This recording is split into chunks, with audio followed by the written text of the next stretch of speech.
Hey everybody, this is Duke with a quick video to go over the EdgeTX equivalent of what's in the FT Mighty Mini tutor build video that you're watching from Flight Test. When you get into this point in the video, Josh in the video has finished building the plane basically, and he just barely finished binding the aircraft to his transmitter. And so you're probably wondering how to do that, and then how to do some of the setup where he reverses control surfaces and things like that. So that's what this video is meant to help you with. Um, so we have our about, what is it, 1 minute, an hour and 3 minute mark in the video. Josh just finished binding his transmitter to his receiver in the plane. And if you're wondering how to do that, that's in the transmitter receiver setup assignment. I have a video on how to bind your transmitter to your receiver.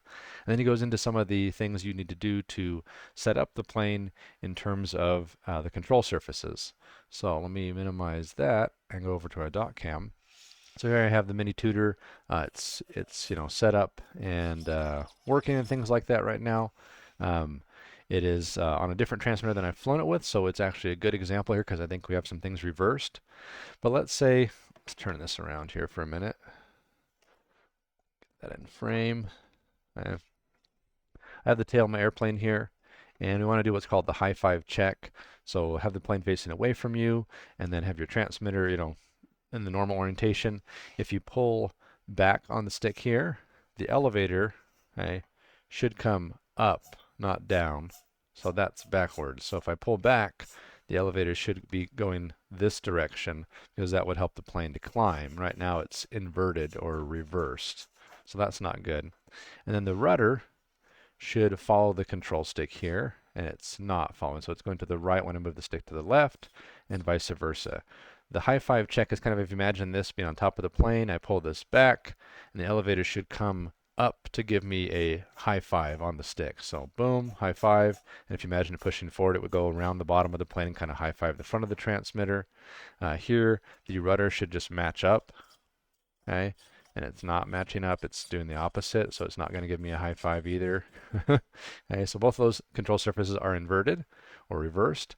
And then also we need to adjust the amount of travel they have. In the video, Josh uses the travel foam measuring gauge here to adjust how far the elevator actually moves when you move the control surface. Okay, so we'll adjust both those things in this video. And you can apply similar principles to your ailerons if you're going to use ailerons, though he doesn't give a specific amount of travel for those. But you do want to get them, not reversed before you fly.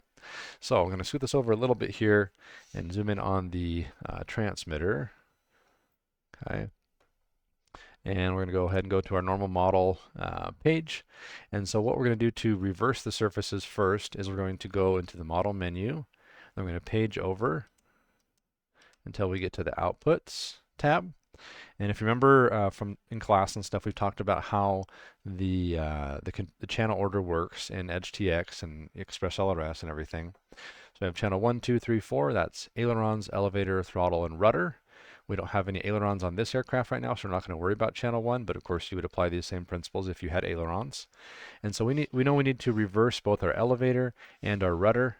And so we go aileron, elevator, so channel 2 is the first one we need to work with. So let's go ahead and scroll to that with our scroll wheel here. Once we're on channel 2, we'll click to select, and we have this menu pop up. We're going to say edit. Okay. And then you have these different options here. You can name the channel if you want. I don't usually worry about naming them because I know what the channel order is. But down here there's a line that says direction with 3 different little hyphens on it.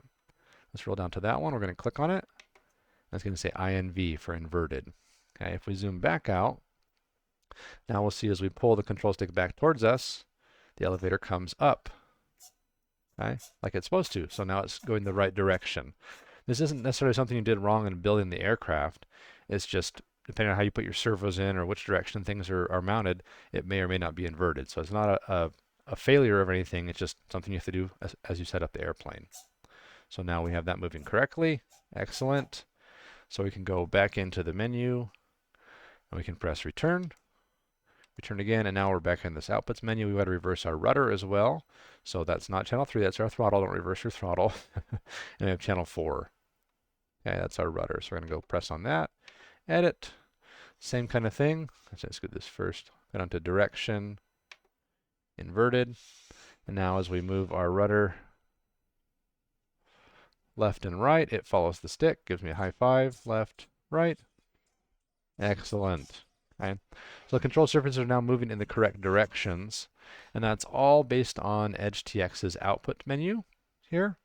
Okay, so again, the way I got to this menu is you press the model button and you page over until you get to outputs, and then you can adjust the outputs. This is what the signals, basically what's going out to the servos or whatever else you're controlling. And you can see now on the column here with these little arrows, there are two arrows that are going a different direction from all the other arrows. Those are the two we just inverted. So channel 2 and channel 4, at a glance you can tell that they're inverted or reversed compared to the normal order or the normal direction of the channels. Okay, excellent. All right, the next thing that Josh does in the video is he uses this little gauge piece here that hopefully didn't throw away. If you do, I have an extra. Okay, this is meant to help you determine how much your servos should be actuating or moving. Okay, if we zoom out a little bit and look at my servos right now, we see that as I move the elevator, it's quite a lot of elevator for a small plane like this. So we don't need that much elevator. More movement doesn't always equal more control. And so we want to reduce the movement a little bit from default with this.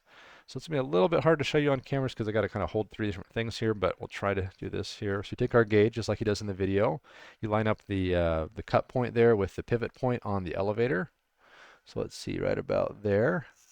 And we can see my elevator is pushing up too much, like it's lifting the piece. So I need less up elevator. And then if we look at my down elevator, I think it's even more extreme. Let's see here.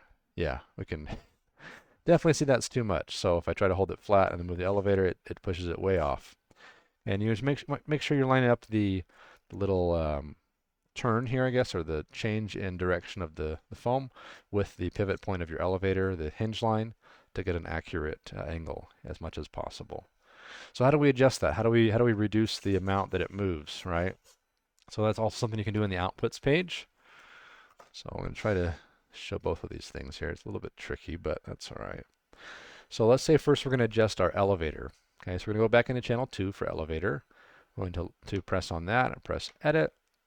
And you see this min and max number here, -100 and +100. Okay.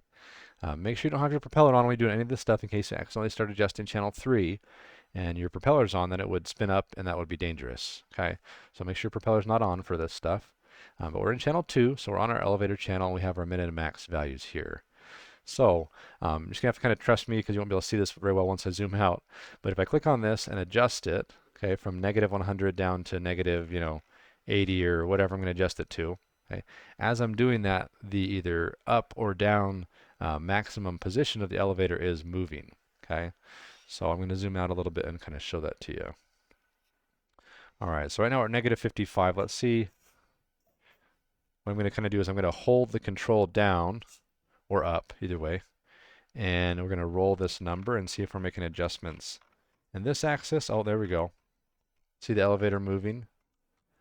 Okay, I have full stick deflection the whole time, but I'm going from, -100 down to negative, maybe, let's say 32. Okay, and then we're going to take our gauge, and we're going to see if that matches up. And that's looking better. I'm going to keep, you can see I kind of have to hold three things at a time here. I'm going to go down a little bit further because even -32 was too high.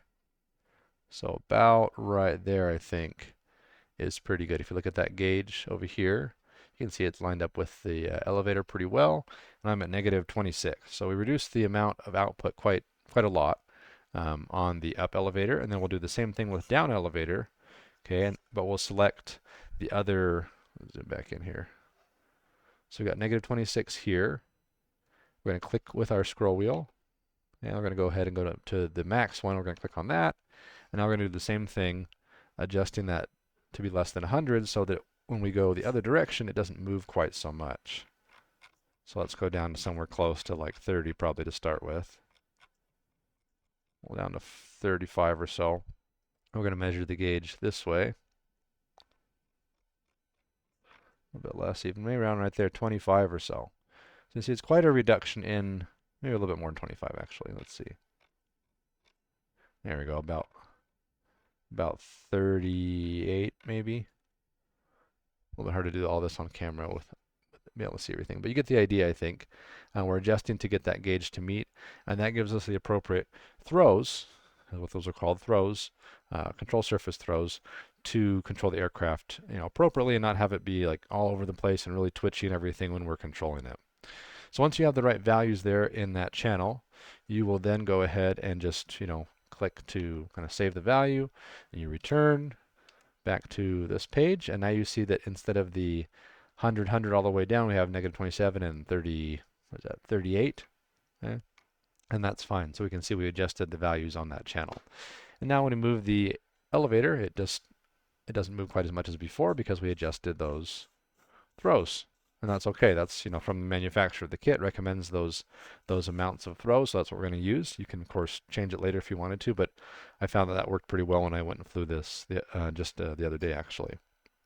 So, okay, you do the same thing on your rudder. My ESC's beeping because it's inactive, so I'll have to replug this in just a second. But you'll go ahead and do the same thing on your rudder. So let me just spin the motor a little bit here. There we go. Okay, now it won't be unhappy yet with anymore. Do the same thing with your rudder. You're going to use that gauge and get the throws adjusted on channel 4 for both sides. I would, measure on both sides because the throws can be unequal sometimes depending on the servo and how it's mounted and stuff. So get that set with your rudder, and then you should be good to have the correct control surface movement, both in direction and in amount of movement on your tail. If you have ailerons, they don't give you a gauge for ailerons, but they do kind of go over an approximate amount in the video where they build the aileron wing, and so I would just reduce those, to what you think looks good, approximate with the video. I'll show you what I can adjust here in just a second as well, but you don't need a ton of aileron control either because this plane is so small, it's so light, it's not going to take a lot of aileron to make it roll. Okay. The second thing Josh does in the video, well, not the second thing, but one of the other things he does in the video is he goes and he adjusts what are called rates and expo. So rates and expo are found in EdgeTX as well. And if you go into the model menu here and we page over until we get to the inputs page, we have the 4 channels that are our main inputs, our 4 sticks here. Oops. And right now they all say 100. So right now we have what are called maybe linear rates, okay? And we don't have any expo at all. If we click on one of these channels, let's say for example our elevator. Let's go ahead and select that. Okay. And, well, sorry, I need to long press on that, and you press edit. Okay. And you see this line right here. As we move our elevator stick, you'll see a little kind of crosshair thing, that little X there, move along the line. Okay. All up and then back down. So this is basically a representation of the stick travel and what it's outputting. So all the way down we output -100, all the way up we output +100. Okay. But if you want to, and I believe they suggest in the video reducing the rates a little bit. In EdgeTX they call it weight. It's basically the same thing as rates. But if I click on this 100 right here and reduce this, let's say to like 70 or something. Okay. You can see how that line changed. So now when I go full stick, we only get to -70 or +70, okay, even though the x-axis is going from -100 to 100. So basically you just reduce the maximum amount of throw your elevator has. Now we already dialed the rate of movement back in the outputs tab, and that was kind of more of like a physical servo limit, if that makes sense. This weight here is more of a, I guess you could say, control feel kind of adjustment. So if you wanted to, you could have a switch on your transmitter that you would flip and say you flipped it one way and now you have 70% rate. And you flip it the other way, now you have 100% rate. So maybe one is more docile for easy flying or for takeoff or something. Then once you want to go in to do acrobatics or something, you want full rates. You want more control. So you can do that if you'd like to, or you can just reduce it to be 70% all the time. Up to you. But whether or not you reduce the rates, put that back to 100, you probably want to add some expo. And expo is this 0 over here. And so if we click on that and roll it, you'll see the lines start to kind of get this bend in the middle. So instead of being a straight linear line, it kind of curves in the middle and then curves back. So what that does, okay, is that as we move our stick, it still travels to the same maximum minimum extent. So it's still going at 100 and 100 on either side. But in the middle, there's kind of a flat spot. And so we have kind of a soft middle of the stick. It doesn't get so twitchy if we just move it barely. It doesn't quite go, as far because it's still in that flatter spot in the middle. So you can have a softer stick center, and then as you move to the full extent, you still get the full movement that you want. So these two can kind of work together, the rate or weight and the expo. 78 expo is quite a lot. You might not want that much, maybe you just want 50 or something like that. But feel free to experiment with that a little bit as you fly your plane and feel what you like. And again, you can kind of get that flat spot in the middle. If I turn it all the way up, then we get a really flat spot in the middle. And you can see I can move the stick, quite a bit, and we hardly change at all in the axis itself until we get past that curve, and then it kind of drops really fast. So that would be a smooth in the center and then a pretty abrupt change at the end of the stick. And so you can do that for any of the axes, the control surface axes. I wouldn't do it for, well, I guess you could do some expo on throttle, but I wouldn't reduce your throttle weight. I'll do that at 100, so you have a 100% throttle to work with. You could add some expo to your throttle, I guess. I don't know that that's super common, but I guess it could be done. I'm not aware of it being very common anyways. Maybe it is. I'm not really big into the RC plane world, but you can see your channels here. Any of those you can go to and you can apply those same settings. Okay, so here's our weight and our expo, and you can see how that affects each channel and what you feel works best. I would recommend adding some expo to your rudder and elevator and potentially your ailerons if you have ailerons. I've never added any to my throttle. You could play with that. The thing with your throttle is you'd have to have kind of a sweet spot in the middle of your throttle where the expo would work. So you might need to adjust that center point of the curve for whatever your cruise throttle was, I guess. But I'd probably just leave the throttle alone and do the other control surfaces if I were you. Okay. All right. And that should give you what you need for the setup of the plane. Since we're already here, one thing you'll notice in the transmitter, there's these little kind of squares, and some of them actually aren't adjusted all the way. So these are called trim switches or trim buttons. Come on, center. There we go, trim center. So when you set up your model, you should have all of them centered. Okay. What the trim does is it allows you while you're flying, let's say you're flying your plane, you always have to pull up. You're always pulling up a little bit, like the whole time. You can't just cruise with it in center. That's, kind of annoying and also can make it harder to fly. Or maybe you need to give it a little bit of, rudder the whole time. That's, again, kind of annoying, makes it a little bit harder to fly. What you can do is you can adjust while you're flying, or you can have your buddy reach over and do a few clicks with trim while you're flying the plane. Let's say I needed to do a little bit of left roll all the time. Instead of holding that in the entire time I'm flying, I can just add some trim, which will effectively move the center point of the stick over a little bit in either direction.